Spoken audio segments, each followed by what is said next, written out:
My name is Maya Harrison. For 28 years I'd been the family punchline. The daughter who never amounted to anything while my brother Derek built Dad's legacy into a tech empire. At least that's what the family believed. If you've ever been dismissed by your own family, hit that like button and subscribe right now. You're not going to want to miss what happened next. Growing up, I learned early that love in the Harrison family came with conditions.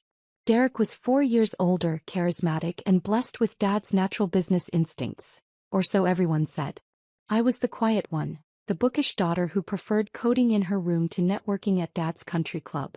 Maya's just not built for business, Dad would say at dinner parties, martini in hand. Some people are thinkers, some are doers.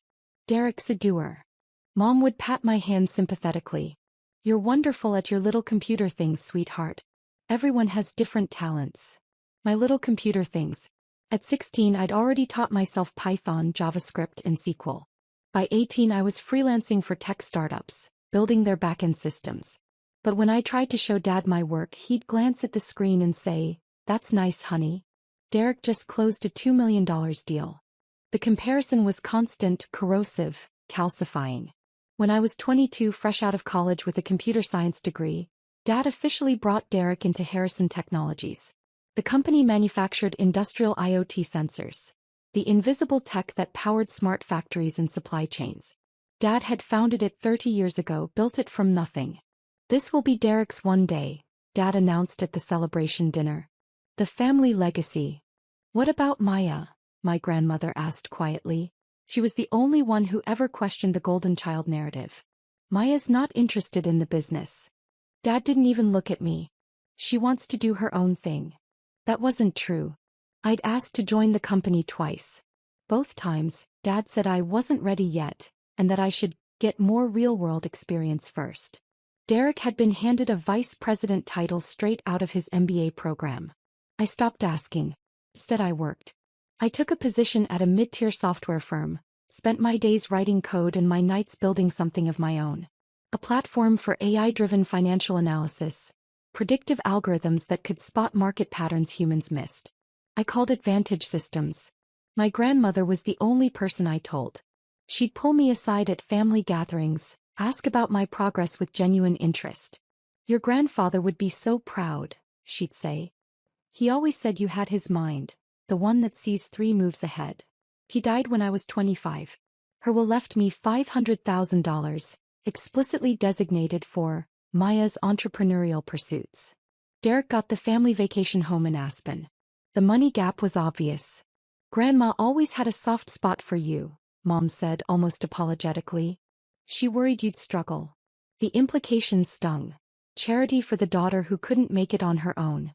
I took that $500,000 and poured it into Vantage Systems. Within 6 months I had 3 corporate clients. Within a year I had 12. Within 18 months, a private equity firm offered me $50 million for a 40% stake. I took the deal. Suddenly, Vantage Systems was valued at $125 million and I owned the majority. I didn't tell my family. I wanted to see if they'd love me without knowing. Call it a test. Call it self-preservation. Call it watching people reveal who they truly were when they thought you had nothing to offer. While my family believed I was still figuring things out, I was building. Vantage Systems grew fast. Too fast for me to handle alone. I hired a CFO, Elena Vasquez, who'd left Goldman Sachs specifically to work with me. She saw what I was building and wanted in. "Your family doesn't know?" she asked once over coffee in our newly leased office space. "No." "Why not?" I stirred my latte, watching the foam swirl. "Because the moment they know, everything changes. They'll want things. They'll diminish it somehow. Or worse, they'll finally be proud of me, but for the wrong reasons." Elena nodded slowly. "You're testing them." "I'm protecting myself." By 27, Vantage Systems had expanded into predictive analytics for healthcare and manufacturing. Our client list included Fortune 500 companies. Our valuation hit $180 million. I owned 61% outright. I lived modestly, a nice but not ostentatious apartment, a reliable Toyota, practical clothes. At family dinners I'd mention consulting work, and some freelance projects. Nobody asked for details. Why would they? Derek was the success story. Derek just secured a $50 million contract with the Department of Defense, Dad announced at Thanksgiving. Biggest deal in company history. Everyone applauded. Derek grinned, soaking in the adoration. That's wonderful, I said genuinely. How's your, computer stuff going? Uncle Richard asked, the question already dismissive. It's going well, actually. Maya does some coding work, Mom interrupted as if explaining to a child. It keeps her busy. The conversation moved on. I was 27 years old running a $180 million company, and my mother thought I needed hobbies to keep busy. I smiled and helped clear the plates. Harrison Technologies continued growing. Dad was 70 now, talking openly about retirement and succession. Derek at 32 was officially named CEO. Dad kept chairman of the board. This company is Derek's legacy now, Dad said at the announcement party.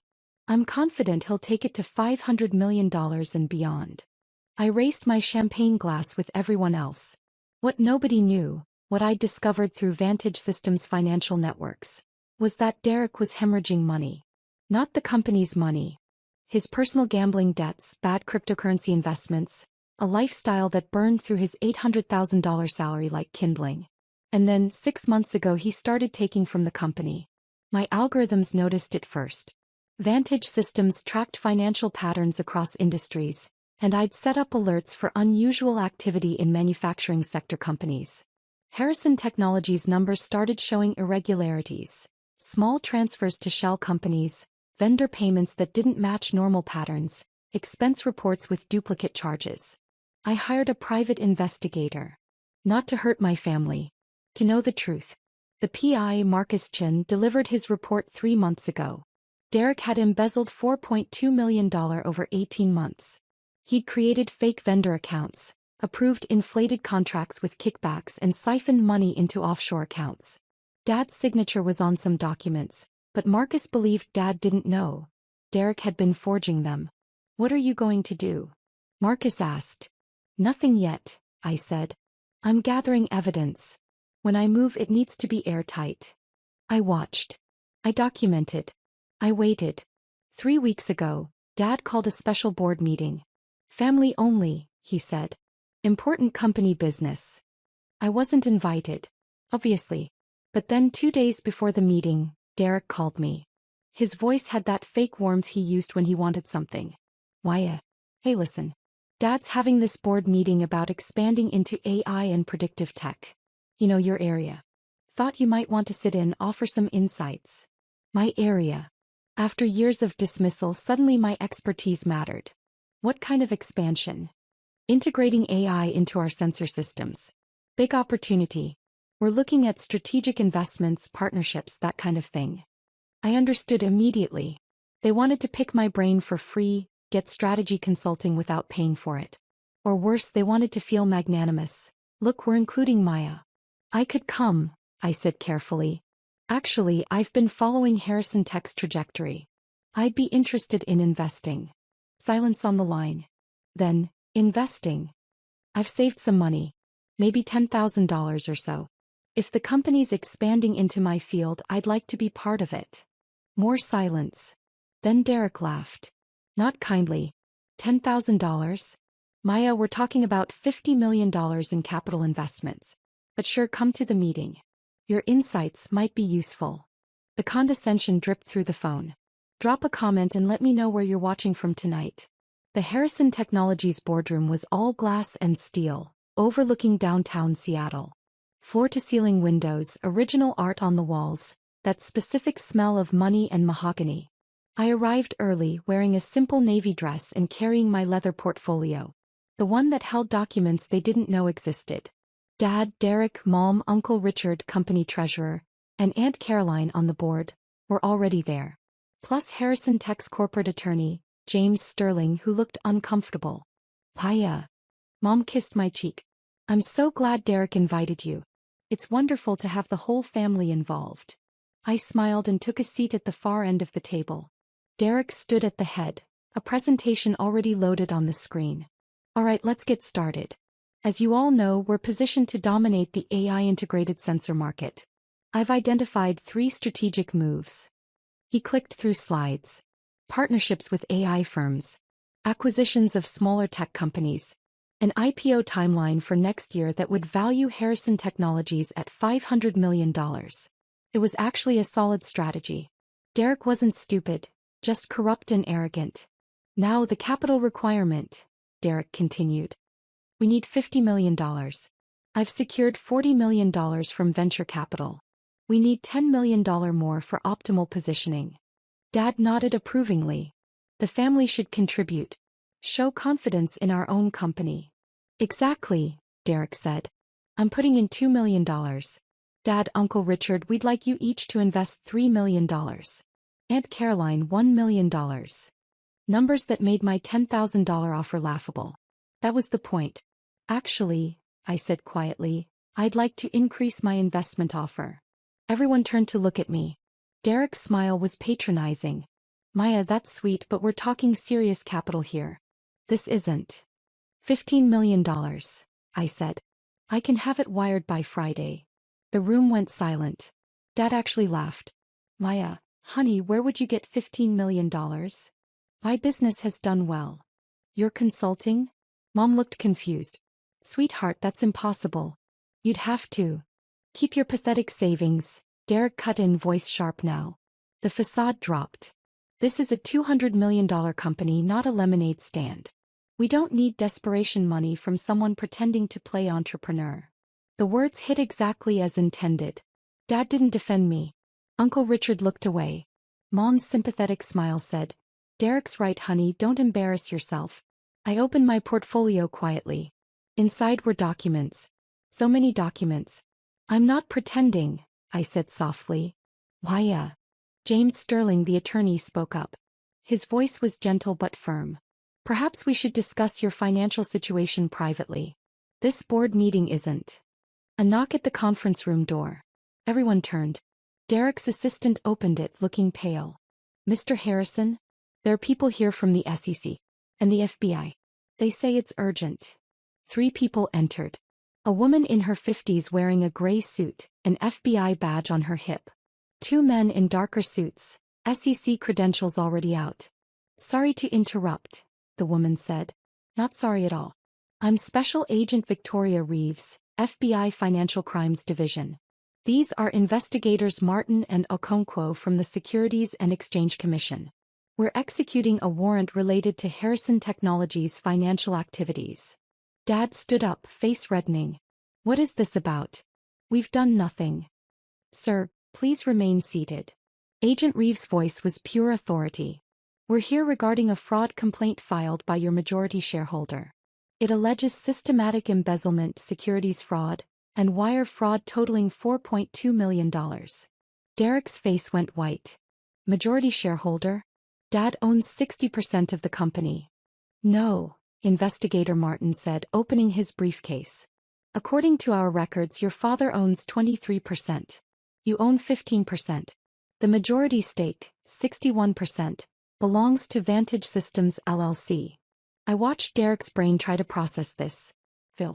Restart. Vantage Systems? Dad's voice cracked. What the hell is Vantage Systems? Agent Reeves looked at me. Ms. Harrison, you filed the complaint. Do you want to explain, or should we? Every eye in the room turned to me. I slid the first document across the table. A stock certificate. Harrison Technologies. 61% ownership. Vantage Systems LLC majority owner. Maya Harrison, sole proprietor of Vantage Systems. I wasn't hiding, I said quietly. I was watching. Mom picked up the document with shaking hands.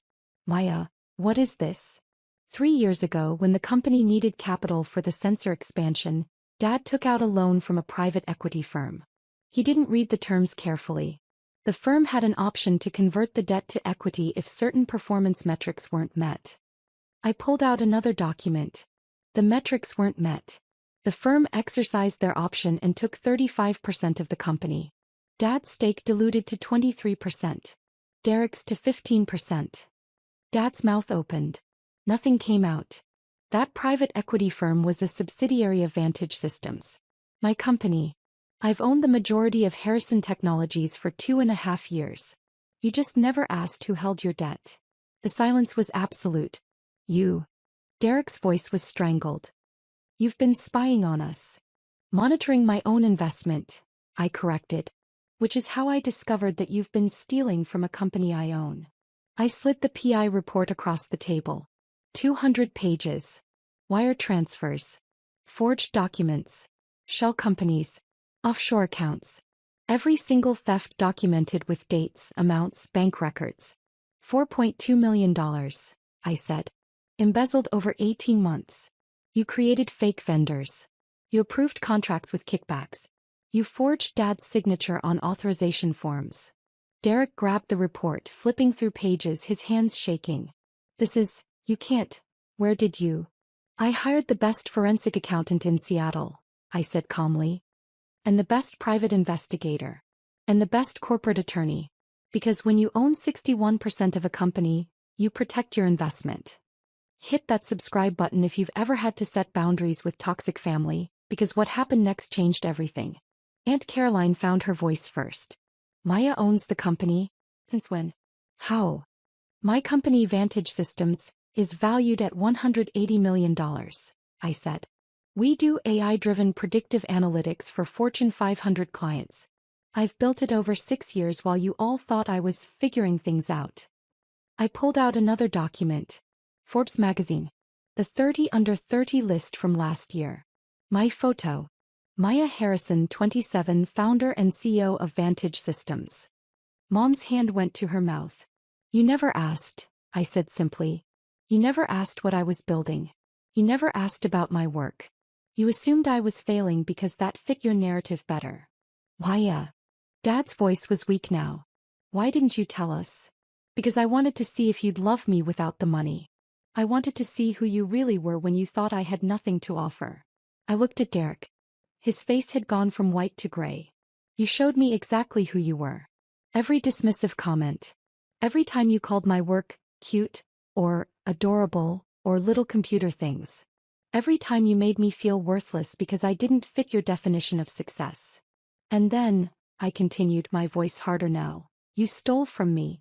You took money from a company I own. You forged documents. You committed fraud. Against your own sister. Agent Reeves stepped forward. Derek Harrison, you're under arrest for wire fraud, securities fraud, embezzlement, and forgery. You have the right to remain silent. Derek tried to stand. His legs gave out. He collapsed back into the chair as handcuffs clicked around his wrists. No, wait, Maya. His voice cracked. I didn't know you owned. If I'd known. You would have stolen from me anyway, I said. You just would have been more careful about it. They lifted Derek to his feet. He was crying now, mascara-free tears streaming down his face. Dad, do something. Tell them. But Dad was staring at the documents spread across the table. Stock certificates. Forbes magazine. Bank statements showing Vantage Systems accounts. $89 million in liquid assets. His daughter's company. The daughter he'd dismissed as not being built for business.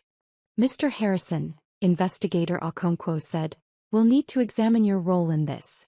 Some of these documents bear your signature. I never signed those, Dad whispered.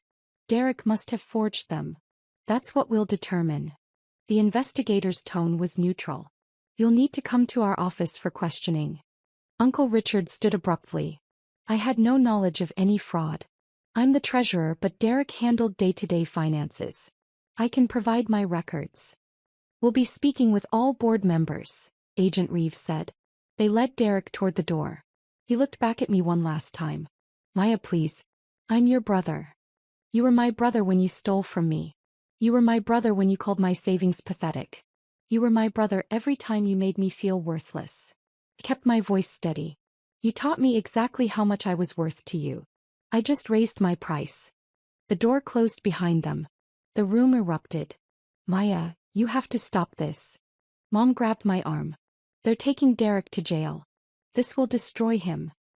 He destroyed himself. I pulled my arm back gently. I'm not sending him to prison. His crimes are.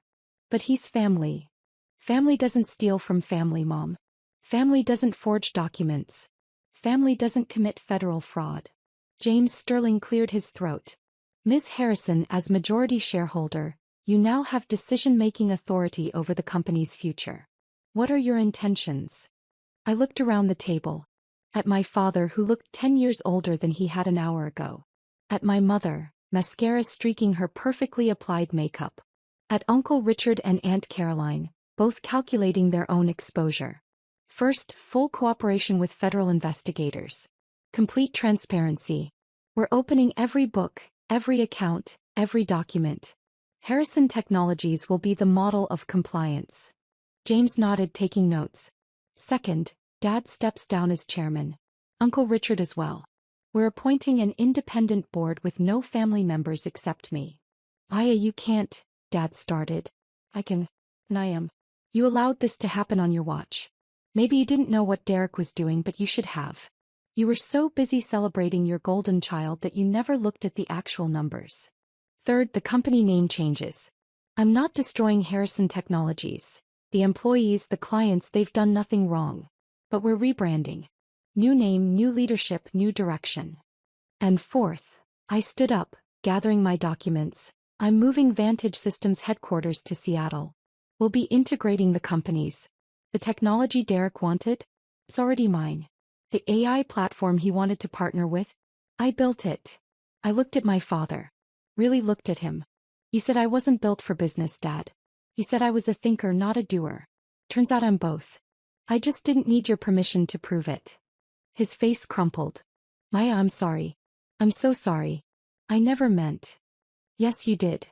My voice was soft but firm. Every time you compared me to Derek, every time you dismissed my work, every time you made me feel less than, you meant it. You believed it. But if you'd told me, if I'd told you, you would have found a way to diminish it. Or you would have suddenly been proud of me, but only because I fit your definition of success. I didn't want conditional love. I wanted you to see me. Just me. Without the money, without the company, without any of it. Tears were streaming down his face now. I did see you. I do see you. No, Dad. You saw what you expected to see.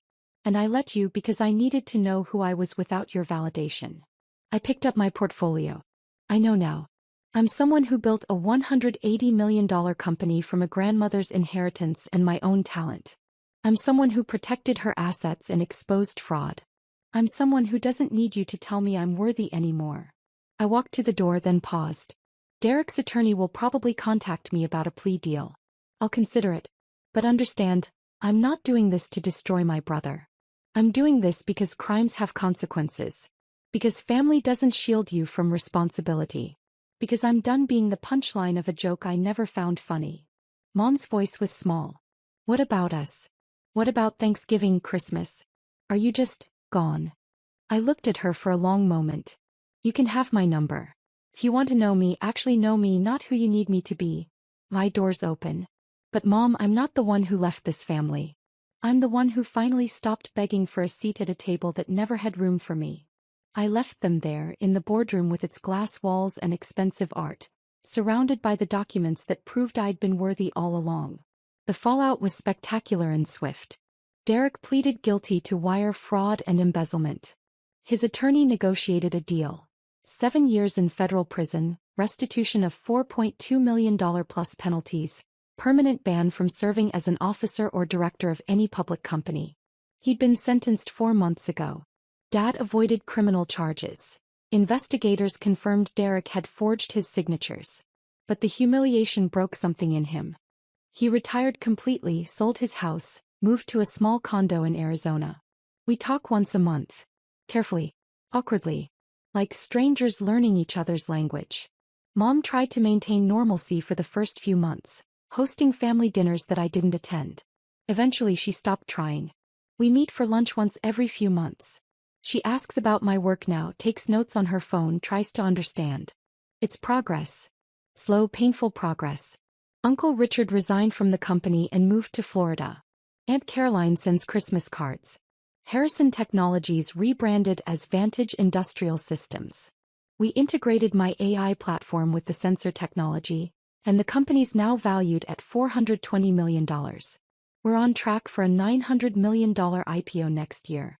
I'm the CEO. I hired Elena Vasquez as CEO. The employees, the ones who had nothing to do with Derek's fraud, thrived. Morale went up. Innovation accelerated. Turns out when you remove toxic leadership, good people flourish. I moved into a nicer apartment. Bought a Tesla. Started dating a software engineer who knew me for 2 months before learning about my company. We're taking it slow. I'm learning that not everyone sees success as something to exploit. Last week I had dinner with James Sterling, the company attorney. He'd become a friend through all this. One of the few people who understood what it cost to burn down your family's illusions. Any regrets? He asked. I thought about it. Really thought about it. No, I said finally. I regret that it had to happen this way. I regret that my family chose to see me as less than. I regret that Derek made choices that destroyed his life. But do I regret exposing the fraud? Protecting my company? Setting boundaries? No. You could have handled it quietly. Avoided the arrests, the publicity. And taught Derek that family loyalty means tolerating crimes? That I'd sacrifice justice for comfort? That would have destroyed me. James nodded. You know, your grandmother would be proud. That made me smile. Grandma who left me the inheritance that started everything. Grandma who saw 3 moves ahead. She knew, I said suddenly. She knew they'd never see me clearly. That's why she left me the money specifically for entrepreneurial pursuits. She was giving me an escape route. She was giving you the tools to build your own empire, James corrected. What you did with them, that was all you. If you've ever had to walk away to save yourself, tell me your story in the comments. What would you have done? Does any of this feel familiar? I still go to some family events. Carefully. With boundaries. My cousin's wedding last month. I went, stayed 2 hours, left before the drama started. I'm building new relationships with extended family who weren't part of the toxicity. Some bridges can be rebuilt. Others should stay burned. Derek writes me from prison sometimes. Letters full of apologies, explanations, justifications. I read them. I don't respond. Maybe someday. Maybe when he understands that sorry isn't magic, can't undo choices, can't erase consequences.